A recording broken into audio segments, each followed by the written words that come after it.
So first, yeah, welcome again. And we run this sort of online open house session to give people an opportunity to ask us questions, both about the program and the admissions process. But first, maybe we should just take you through a quick walk through the 2 years of the program, and give you a couple of sort of footholds to orient you in how we run. So it's a research-oriented program. As you know, CCCP stands for Critical, Curatorial, and Conceptual Practices in Architecture. And it's I mentioned, 2-year program. The first year dedicated to coursework, and the second year dedicated primarily to a research-based thesis, and we'll come back to that. And the coursework in CCCP has both two required courses, the CCCP colloquia, which are unique to the program. Only CCCP students are in it, so it's really a sort of central class each week for people in the program to be discussing both research methods, we'll come back to that, but also talking with each other, and then 3 elective courses. And this is set up to be a incredibly flexible program in that regard. Yeah, there's very minimal actually required courses, so people can use the program to tailor their coursework to their own interests, because as the 3 C's, and we can add other letters to the acronym, sort of indicate that people are coming from very different backgrounds, are heading towards very different career paths. Some people come into the program to retool their intellectual and theoretical coordinates and expand their knowledge base and return to practice. Some people come in wanting to be curators or critics, or to work in, become an institutional director, or to become a professor in architecture schools, to run an institute, to go into PhD programs. And we have graduates who are, have landed in all those. Some are ended up as journalists, working, doing in actually many aspects of architectural journalism. And so the idea is that the people come in, work with us in tailoring the course that best suits their sort of ambitions for the, and some people come in not necessarily having a really clear sense of where they want to go, but using the coursework also to experiment and test different sort of areas of their interest, and develop an interest. And so this is why it's open-ended, why we don't pre-program everybody's way through through their coursework to create a single type of graduate. We're trying to work with people to develop the skills that they want to develop. And the courses are often taken at the School of Architecture, and the history theory program, sometimes in the visual studies area, sometimes actually in other programs like preservation or planning. But also students take courses in many other parts of the university, from anthropology to art history to various area studies programs, sometimes in international policy. People have very different interests in coming in. And so that's, sort of broad sort of framework of the coursework for the first year. The second year, as I mentioned, largely revolves around the thesis. And then people take an additional 1 or sometimes 2 elective seminars, often in a way that sort of supports the thesis research, or it could actually be the sort of format of the thesis that they need supporting. And I use this term format, right from the start in describing the thesis, to underscore that CCCP thesis can be a history theory thesis, like a written, or let's say somewhat conventional research-based thesis turning into a piece of writing. And actually, there's always writing, but we also allow students to work in many other formats that are their sort of best way to bring their research into the public sphere. So again, sometimes it's working on an exhibition or a very developed prospectus for an exhibition. Sometimes it's setting out the the framework for a new institution of architectural research, or sometimes it's a portfolio of criticism. I mean, sometimes it's even a more creative version of answering the question of how best to sort of broadcast or take or disseminate a body of research that's been developed in the course of the year. There's both a sort of workshop, a collective workshop that students meet, and then there's a very sort of intense advising situation. So students have individual advisors. They also work collectively. We run the thesis also through a series of 4 workshops, like midterm and final, the reviews, like adopting the review model. Um, and so that's also sort of collective conversation about people's research and where it's heading. So this is a sort of the thesis year. These are the sort of core sort of academic sections. And then and the colloquia, I alluded to them as sort of methods classes. They are that. They're also not necessarily conventional methods courses. I teach a class called Operating Platforms, Publications, Exhibitions, and Research that tries to sort of denaturalize what we, think we know about architectural publications or exhibitions or curatorial work, the institutions that house different forms of research, and to use that to begin. I mean, so this has a historical component and a type of interrogation of what else these historical formats might do, what other formats might be coming into visibility and useful to push on and develop. And Mark has been teaching close around the document, and I will let him outline that. So these are the sort of the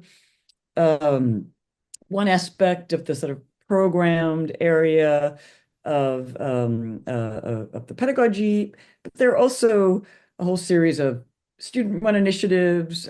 Students have been running symposia and various types of workshops. They've organized collective travel agendas, like the Venice Architecture Biennale or the Sharjah Architecture Triennale, or they've collectively worked to make proposals for a research and travels. So there's lots of other aspects. There are a series of assistantships. There are teaching opportunities in the undergraduate program at Barnard that our students have taken up. There are summer opportunities to develop skills in archiving with the Avery special collections, archives and special collections. So there's lots of other things that our students do both within the university and sometimes also internships and other types of work in New York as such.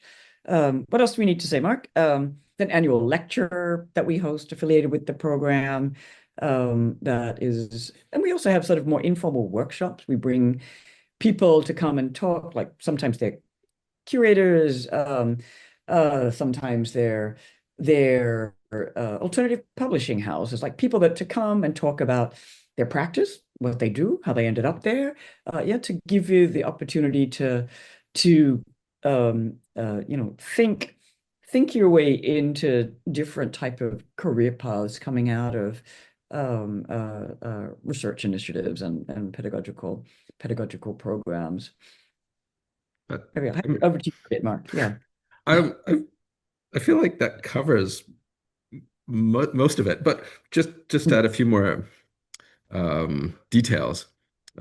Just thinking about student research projects, because of course there's the schoolwork and there's courses and there's the events that we organize within the school, as Felicity was mentioning, the CCP lectures and different types of workshops.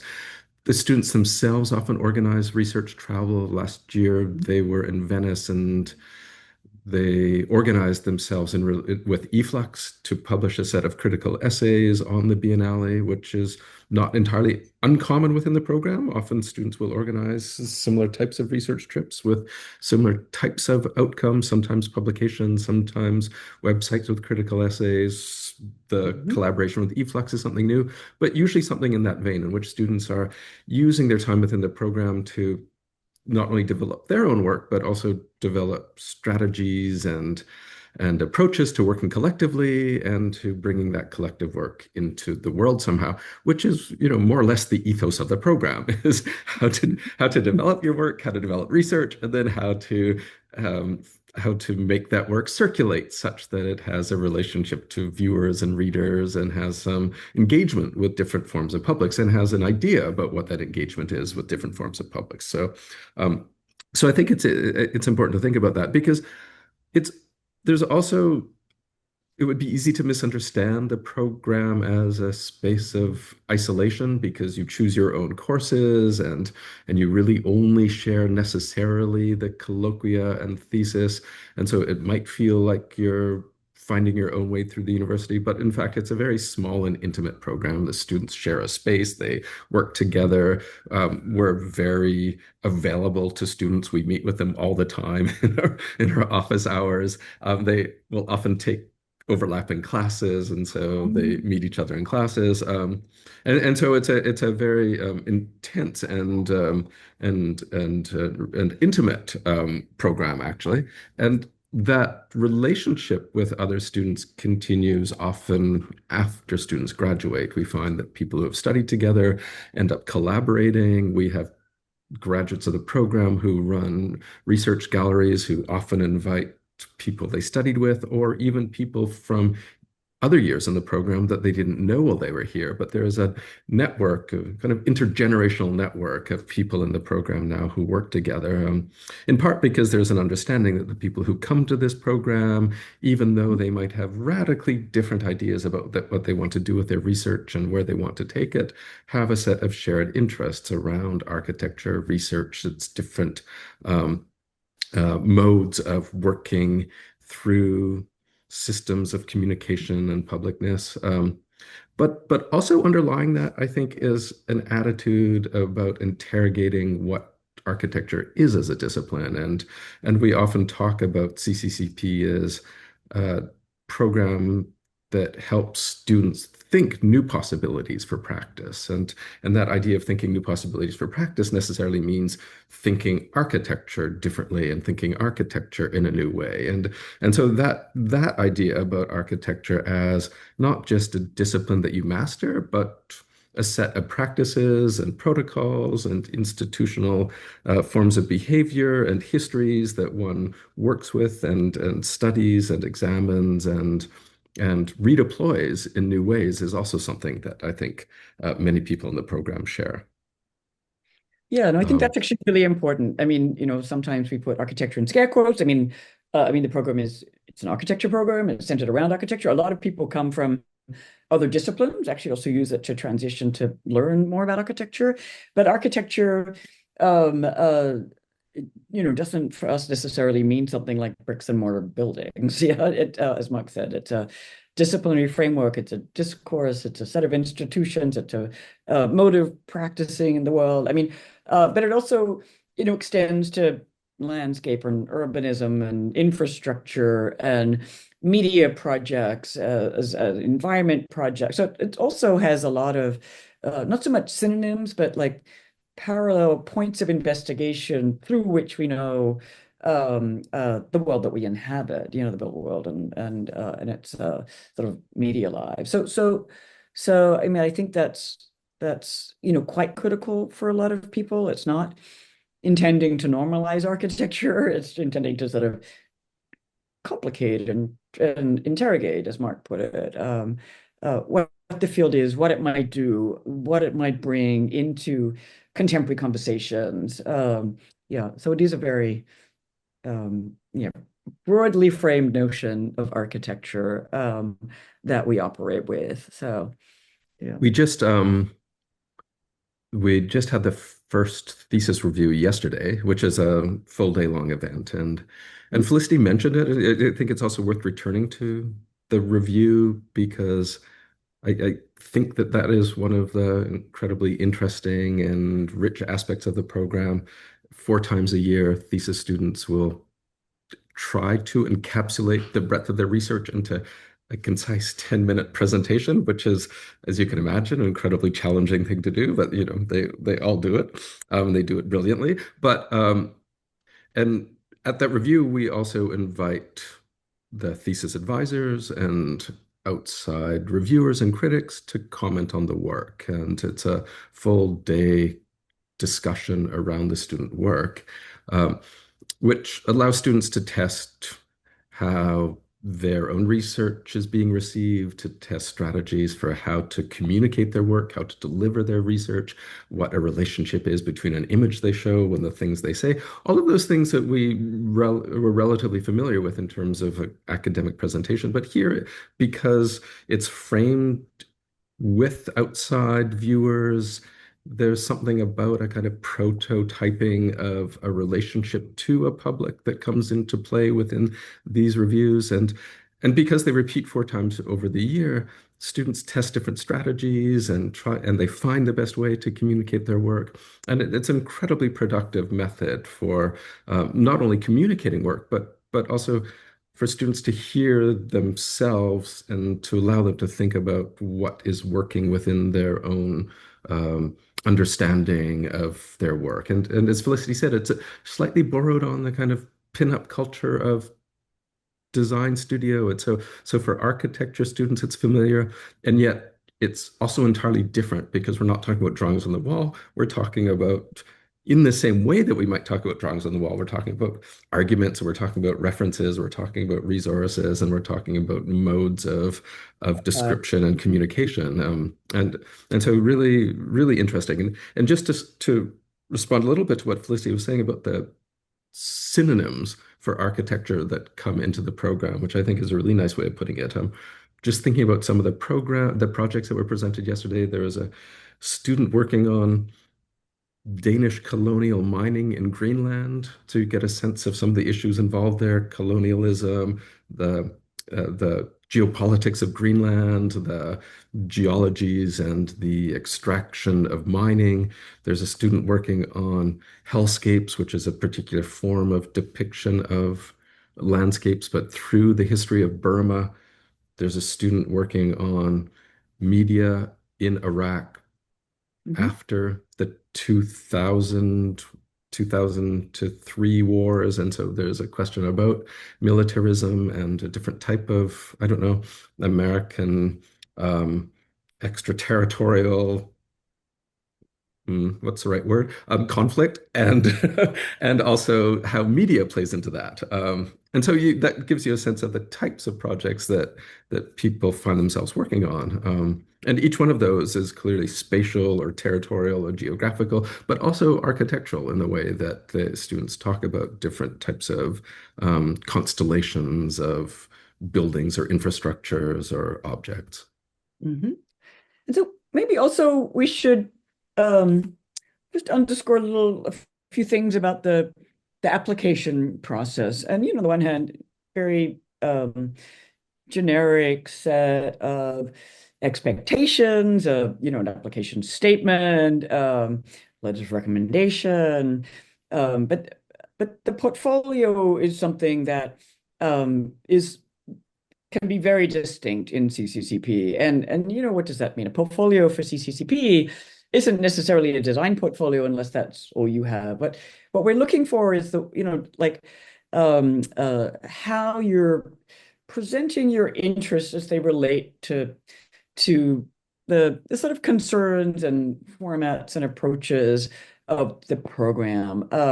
And so some people have a background as in criticism, in editing or publishing, in being a curatorial assistant, lots of different, but some people do not, but they still, have a reason for applying to CCCP. And so the application process is really asking you to, identify how this program will support your work. Yeah, like how you are seeing it as a institutional vehicle, an opportunity to develop a set of interests and concerns, and of course acquire new ones. And so the portfolio can be a written portfolio. A lot of people come having done no visual work at all. Other people have only done visual work and very little writing, and so it might not be that you would have writing samples to include in that. But some people are coming directly from architecture school, and and from contexts that have really stressed design over other forms of research. And, so we understand how the portfolio is reflecting your background, but also you should think, how can I use it to reflect sort of my interests going forth as well? This is one of the let's say hopes or ambitions of the portfolio. Um, and I also, of course, you're expected to give your transcripts. These are all sort of standard, but sometimes, the statement of portfolio, people wonder, what they should stress, or how to make an application that's specific to the program, and you should think about that. We can and it could be, that you want to come through the program to develop your history theory and writing skills. You should tell us that. So of course, a lot of very prominent scholars at Columbia. There's also a lot of people working through exhibition practices, and who have histories in publishing. So there's a lot of different expertise in the faculty. There are a lot of sort of people that you might identify as resources. You don't have to identify people as resources, but in terms of asking yourself the question, what how do I think myself into CCCP? That's really the task of the application statement. So yeah, it's not like we don't think, oh, well, we're going to take, 3 people working in each of our seats. We don't quantify people's interests. We think, oh, this person's going to be doing something interesting, or this is somebody who can really put this program to work to build a body of research and practice.